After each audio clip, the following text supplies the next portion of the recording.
ನಮಸ್ಕಾರ ಎಲ್ಲರಿಗೂ ಭಾವಂಜನಿ ಕಿಚನ್ಗೆ ಸ್ವಾಗತ. ಇವತ್ತಿನ ರೆಸಿಪಿ ಬಾರ್ಬಿಕ್ಯೂ ಎಗ್.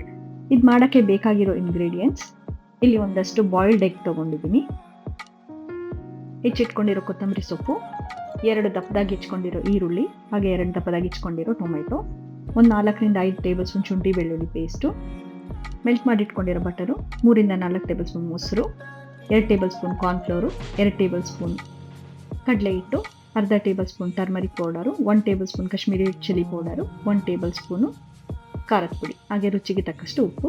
ಮತ್ತು ನೀನು ಬಾರ್ಬಿಕ್ಯೂ ಸೆಟ್ನ ರೆಡಿ ಮಾಡಿ ಇಟ್ಕೊಂಡಿದ್ದೀನಿ ನಾನು.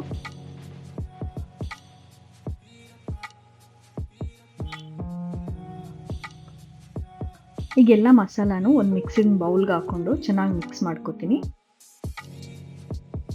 ಇದಕ್ಕೆ ಶುಂಠಿ ಬೆಳ್ಳುಳ್ಳಿ ಪೇಸ್ಟು,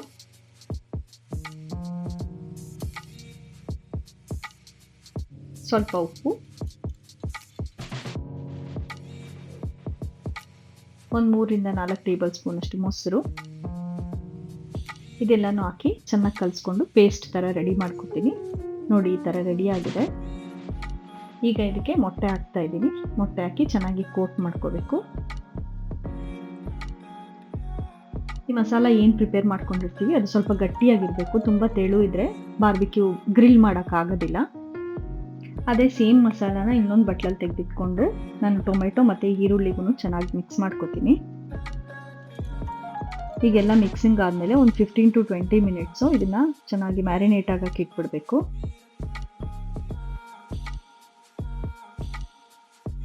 ನೋಡಿ, ಈಗ ಒಂದು 20 ಮಿನಿಟ್ಸ್ ಆಗಿದೆ. ನಾನು ಇದು ಗ್ರಿಲ್ ಮಾಡೋಕ್ಕೆ ರೆಡಿ ಮಾಡ್ಕೊತಾ ಇದ್ದೀನಿ.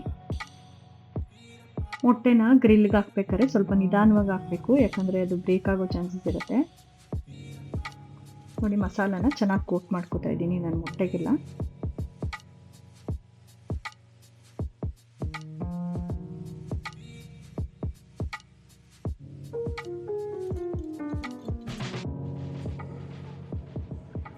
ಟೇಸ್ಟ್ ಅಂತೂ ತುಂಬ ಚೆನ್ನಾಗಿ ಬಂದಿತ್ತು.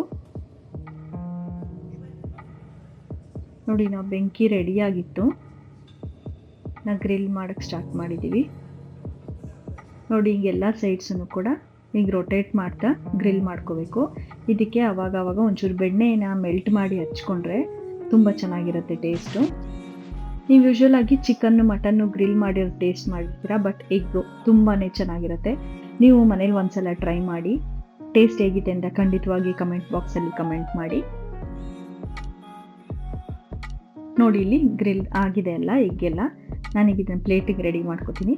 ನಿಮಗೆ ಇನ್ನೂ ಹೆಚ್ಚಿನ ರೆಸಿಪಿಗಳು ಬೇಕು ಅಂದರೆ ಚಾನಲ್ನ ಸಬ್ಸ್ಕ್ರೈಬ್ ಮಾಡಿ, ಹಾಗೆ ಬೆಲ್ ಐಕನ್ನ ಕ್ಲಿಕ್ ಮಾಡೋದನ್ನು ಮರಿಬೇಡಿ. ಯಾಕಂದರೆ ನಾನು ಯಾವುದೇ ಹೊಸ ರೆಸಿಪಿ ಶೇರ್ ಮಾಡಿದಾಗ ನಿಮಗೆ ನೋಟಿಫಿಕೇಷನ್ ಬರುತ್ತೆ. Thank you.